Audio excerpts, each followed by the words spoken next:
ही बचाव का पहला कदम है। धान की फसल में कई रोग और बीमारियां आती हैं, जिसका कारण फफूंदी, बैक्टीरिया, वायरस, कीट या पोषक तत्वों की कमी होता है। अब फंगस से जैसे झुलसा रोग, ब्लाइट भी इसे कहते हैं, ब्लास्ट रोग, ये पौधे में लीफ पर भी आता है, नोड पर भी आता है और कॉलर पे भी।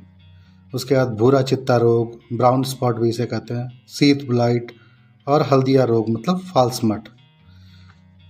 इसके बाद बैक्टीरिया से जैसे BLB बैक्टीरियल लीफ ब्लाइट, ये बैक्टीरिया जनित रोग होता है। उसी प्रकार वायरस से घासीय वृद्धि रोग जैसे ग्रासी स्टंट वायरस भी कहते हैं, राइस स्ट्रिप वायरस, और पोषक तत्वों में जैसे जिंक की कमी से खैरा रोग होता है। ये धान में लगने वाले कुछ प्रमुख रोग होते हैं और इन सभी रोगों को जो कीट और पतंगे होते हैं इनको फैलाने में एक मुख्य भूमिका निभाते हैं और खुद भी फसल की पत्तियों को, तनों को, बालियों को काटकर उन्हें नुकसान पहुंचाते हैं। तो आइए एक एक करके जानते हैं सबके बारे में।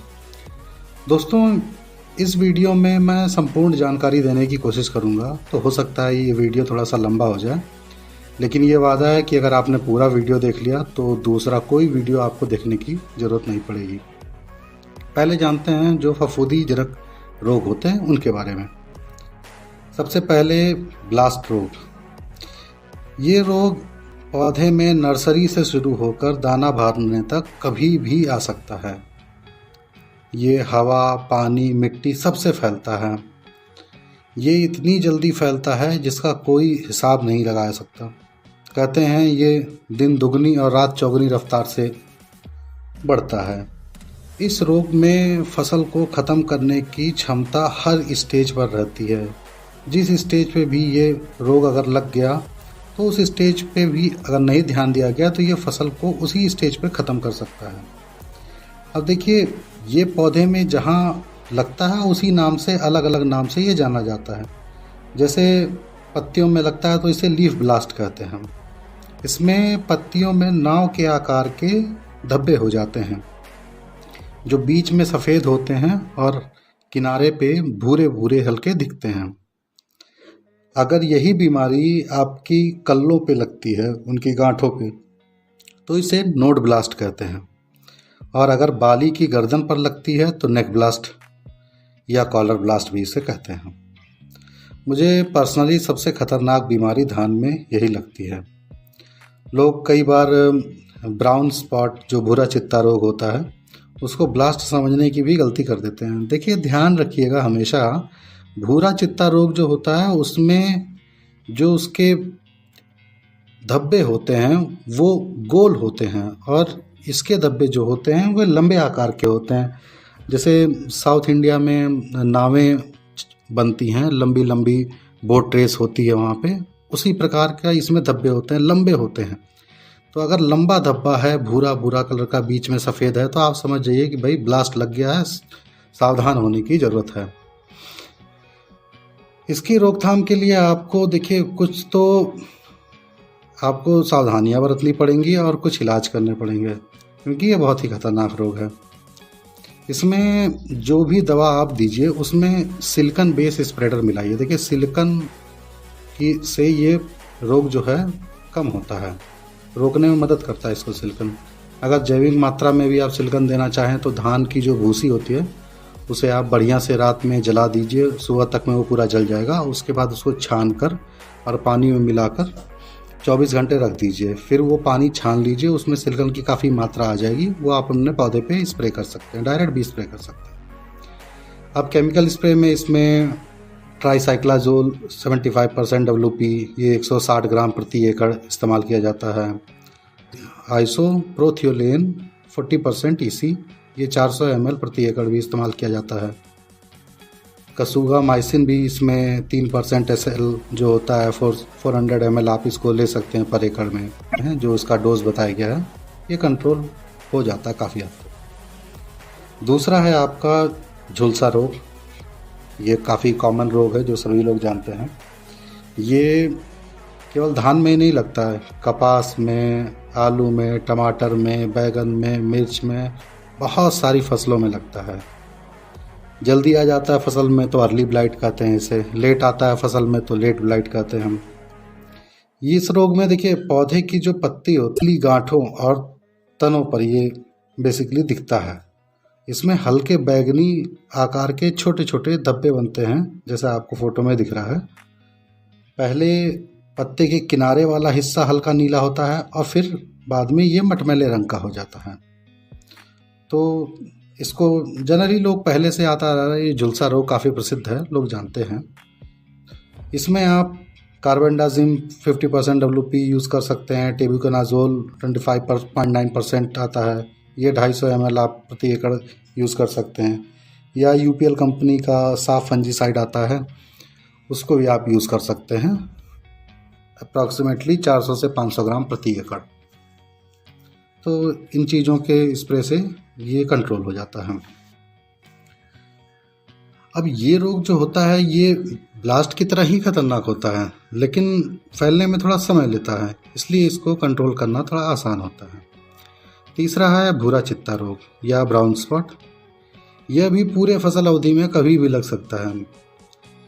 देखिए फफूंदीजनक जो भी रोग होते हैं ये जब अपना माहौल सही पाते हैं, जब वातावरण में ज़्यादा नमी होती है या लगातार बारिश हो रही है, रातें ठंडी हो रही हैं, ओस पड़ रही है, इन सब चीज़ों में जो इन्फेक्शन रहता है उनके लिए एक पर्टिकुलर माहौल बन जाता है।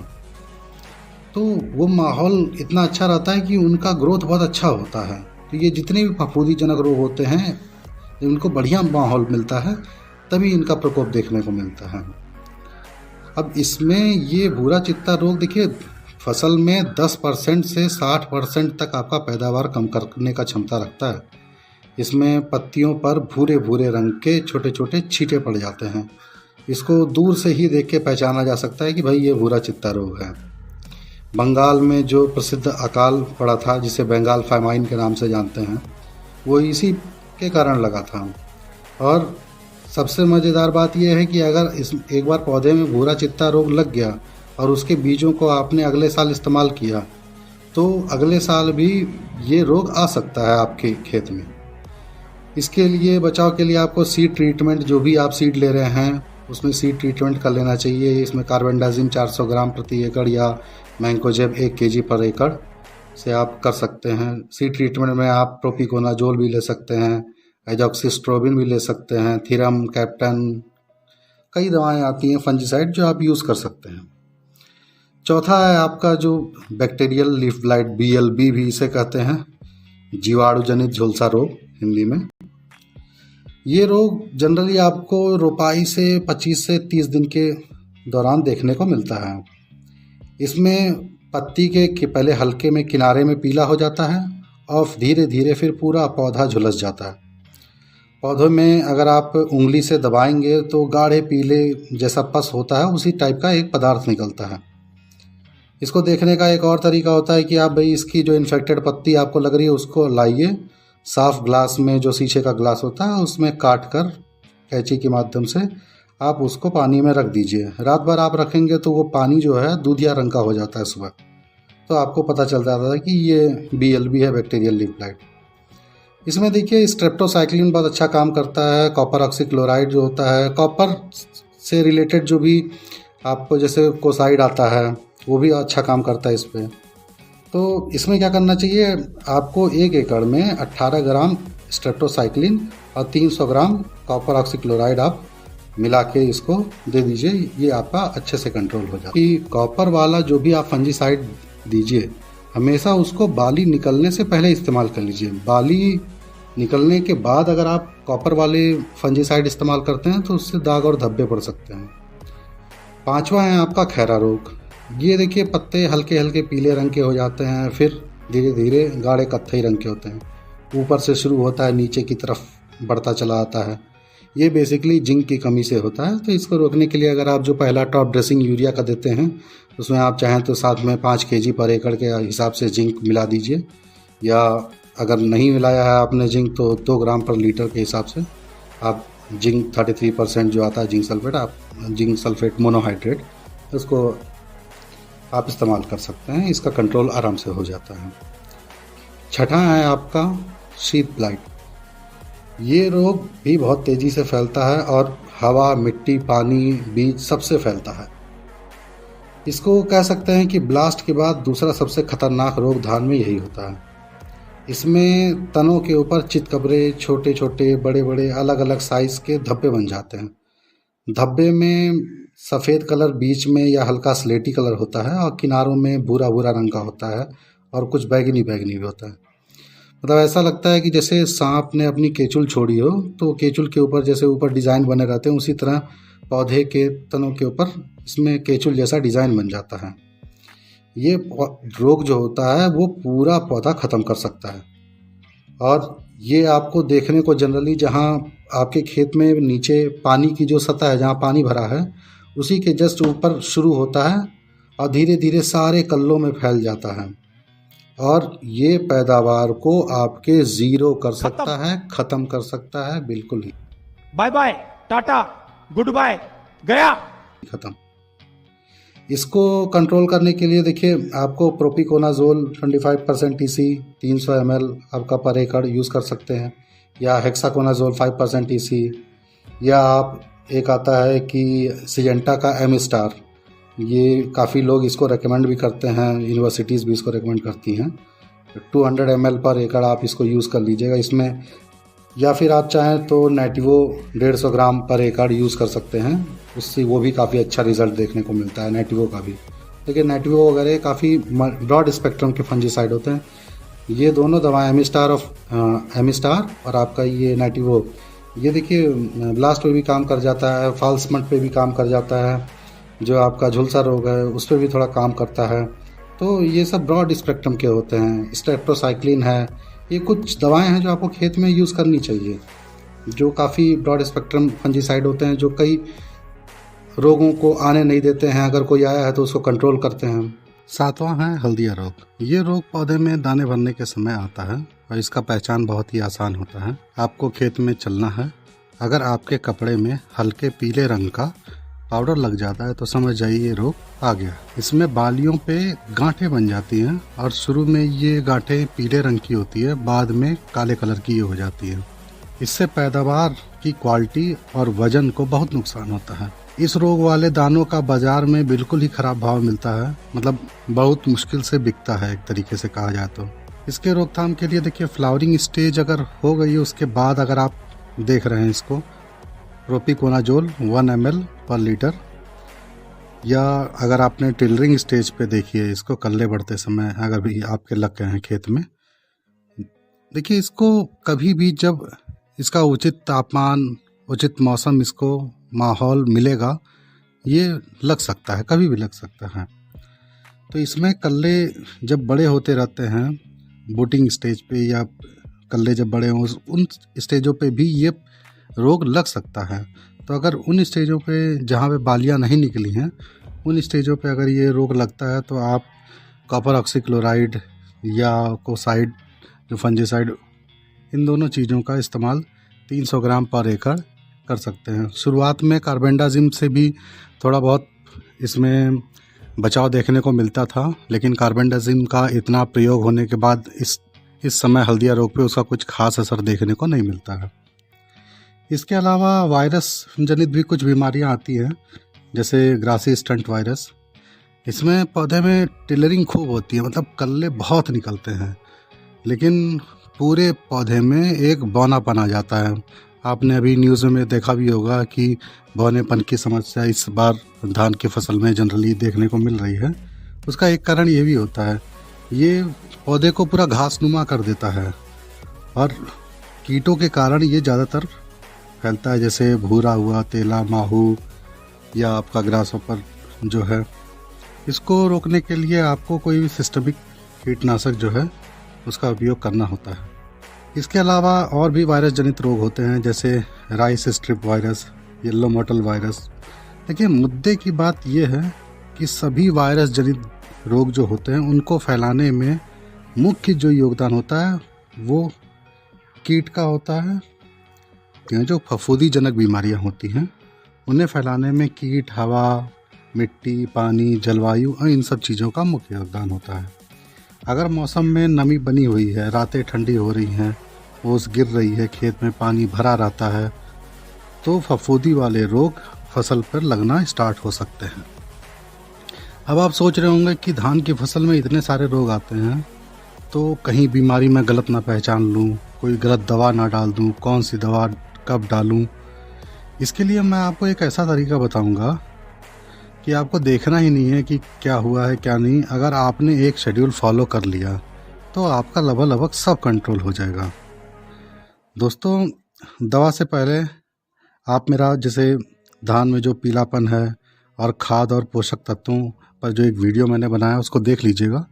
उससे आपको सही खुराक देने का में हेल्प मिलेगा पौधों में। और अगर सही खुराक पौधे को दिया हुआ है, पौधा स्वस्थ है, तो देखिए पैदावार भी ज़बरदस्त होगी। और अगर आप चैनल पर नए आए हैं तो सब्सक्राइब कर लीजिए, क्योंकि मेरी इतनी मेहनत के बाद ये सारा कंटेंट आपको पहुंचता है, तो मेरी वीडियो जो मैं बनाऊंगा आपको जल्दी पहुंचेगा। तो आइए जानते हैं ये जादुई शेड्यूल जो है। इसमें देखिए शुरुआत में पहले 7 दिन पर आपको 19-19-19 और यूपीएल कंपनी का साफ फंजीसाइड और सिलिकॉन बेस स्प्रेडर, ये तीनों मिला के 19-19-19 आपका 2 ग्राम प्रति लीटर रहेगा और साफ फंजीसाइड भी आपका 2 ग्राम प्रति लीटर। ये कॉम्बिनेशन आपको देखिए झुलसा, भूरा चित्ता रोग और काफ़ी हद तक जो एक ब्रॉड स्पेक्ट्रम फंजीसाइड होने के कारण काफ़ी हद तक जो आपकी फफूंदी वाले रोग होते हैं उनको ये कंट्रोल कर लेता है। और इसका असर काफ़ी समय तक रहता है, 15 से 20 दिन तक रहता है। दूसरा स्प्रे आप 20 दिन पर ले लेंगे, वो आपको लेना है 18 ग्राम स्ट्रेप्टोसाइक्लिन और 300 ग्राम कॉपर ऑक्सीक्लोराइड, और इसके साथ भी कोई सिलिकॉन बेस स्प्रेडर। ये कॉम्बिनेशन लेने पे आपको ब्लास्ट, ब्लाइट यानी झुलसा, ब्राउन स्पॉट, BLB जो हो गया बैक्टीरियल लीफ ब्लाइट, इन सब से कंट्रोल मिल जाता है। तीसरा स्प्रे आपको 40 दिन पर लेना है। ये बायर कंपनी का आप नेटिवो प्लस सिलिकॉन स्प्रेडर ले सकते हैं। इसमें देखिए ट्यूबिकोनाजोल 50% और ट्राइफ्लॉक्सीस्ट्रोबिन जो रहता है 25% होता है इसमें। ये early blight, late blight, brown spot, BLB, false smut, इन सभी रोगों पे ये अच्छा काम करता है और काफ़ी यूनिवर्सिटीज़ द्वारा इसको रिकमेंड भी किया जा रहा है। और चौथा और आखिरी स्प्रे आपको फ्लावरिंग के बाद 60 दिन पर लगभग लेना है। ये आपको कीटनाशक का स्प्रे लेना रहता है। इसमें कुछ दवाएं हैं, 1-2 दवाएं मैं बता दे रहा हूँ, उनमें से ही एक ले लीजिएगा। पहली दवा या तो आप एक कॉम्बिनेशन आता है, इफ्को का इरुका करके आता है या सिजेंटा का एलाइका आता है। इसमें थायोमेथाक्सोम होता है 12.6%, लैम्डा साइक्लोहेलोथ्रिन 9.5% ZC फॉर्म में ये होता है। ये काफ़ी कीटों पर काम कर जाता है, जैसे रस चूसने वाले कीड़े जैसे साफिट, वाइट फ्लाई, लीफ माइनर, और बड़े कीड़ों में से जैसे भूरा तेला, हॉपर इत्यादि पर भी काफ़ी अच्छा रिजल्ट आता है। इसके अलावा या तो आप ये लीजिए या तो आप स्पाइनोट्रम आता है 11.7%, ये दे सकते हैं। इससे भी काफ़ी कंट्रोल हो जाता है। देखिए, अगर शुरू में आपने सारे स्प्रे ले लिए हैं और पौधे स्वस्थ हैं और 60 दिनों तक, जब तक मौसम बहुत ज़्यादा ख़राब ना हो जाए या विषम परिस्थिति ना हो, तभी दिक्कत आ सकती है। वरना अगर आपने ये सारे स्प्रे शेड्यूल फॉलो किए हैं और जो मेरी दूसरी वीडियो है उसमें आपने देखा है और उन सब चीज़ों को ही फॉलो किया है, तो दोस्तों भरपूर पैदावार लेने से आपको कोई नहीं रोक सकता। तो दोस्तों, कैसी लगी ये वीडियो ज़रूर बताइएगा, और अगर आपने अभी तक सब्सक्राइब नहीं किया है तो सब्सक्राइब कर लीजिएगा। मिलते हैं एक नए वीडियो में नई जानकारी के साथ। धन्यवाद।